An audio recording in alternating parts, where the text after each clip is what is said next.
Bonjour, je suis Lydia Probin, formatrice e-learning et développeuse informatique. Comme vous le savez, Microsoft a sorti une nouvelle mise à jour de sa suite. Alors déjà, elle s'appelle maintenant Microsoft 365 et avec ça, il y a différentes nouveautés. Donc par exemple, dans Word, on a Microsoft Editor. C'est un peu comme Antidote, c'est-à-dire qu'il va vous vérifier votre grammaire, vos fautes d'orthographe. Si vous utilisez plusieurs fois le même mot, il va vous le signaler. Voilà, il va vous donner des petites suggestions. Ensuite, on a une nouveauté pour Microsoft Excel.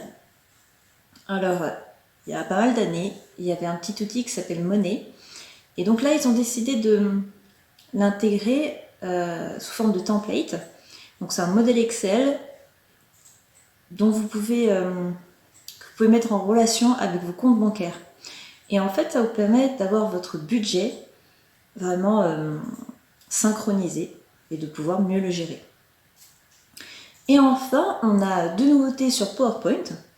On a PowerPoint Designer, donc qui va analyser le visuel de vos slides et vous proposer des petites suggestions avec des styles. Voilà. Et la deuxième nouveauté, c'est le Presenter Coach. Ça, par contre, il va vous écouter en train de parler, puisque généralement un PowerPoint, c'est fait pour illustrer son propos. Donc on est en train de parler. Donc pendant que vous vous entraînez à votre présentation, il va vous écouter. Il va vous dire si votre ton il est trop monotone, si vous utilisez un langage trop familier, ou voilà, il va vous donner des suggestions pour vous améliorer.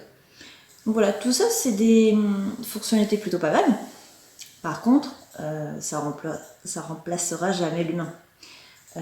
Par exemple, Microsoft Editor sur Word, voilà, il faudra toujours quelqu'un pour relire. C'est pas infaillible, ça reste une machine. Donc voilà, il faut toujours passer derrière.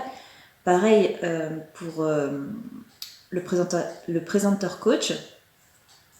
C'est toujours mieux que ce soit quelqu'un qui vous écoute et qui vous fasse un retour parce que lui est humain.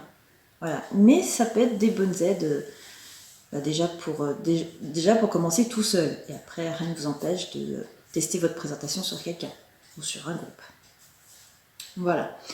Donc, pour les nouveautés donc, des logiciels dont je traite, parce qu'il peut y en avoir sur d'autres, il y a Teams, il y a Outlook, mais j'en parle pas sur mon site. Donc voilà, pour Word, Excel et PowerPoint.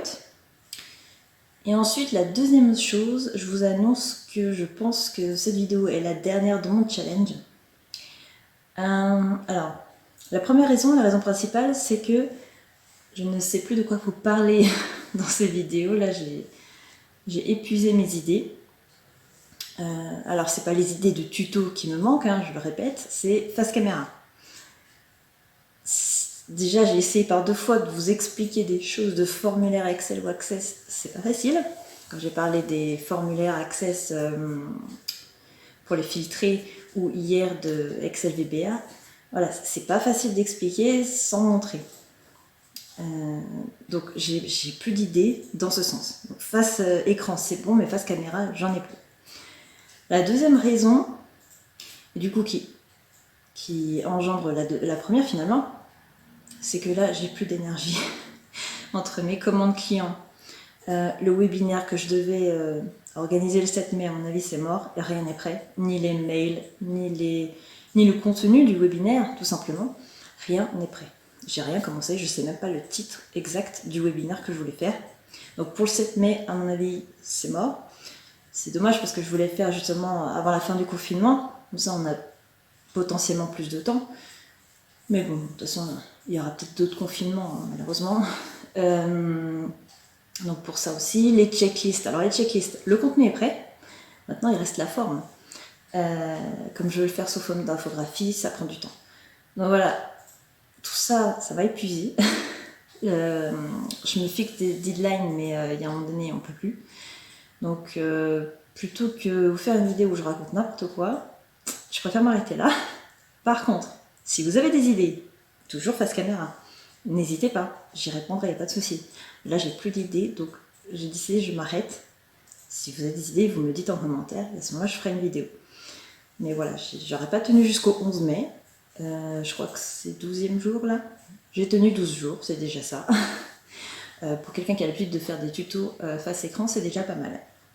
Voilà, donc si vous avez des questions en rapport bien sûr avec ce dont je traite, hein, je ne vais pas vous parler de programmation PHP ou autre, mais voilà, si c'est en rapport avec ce que je traite et que je peux vous en parler face caméra, n'hésitez pas.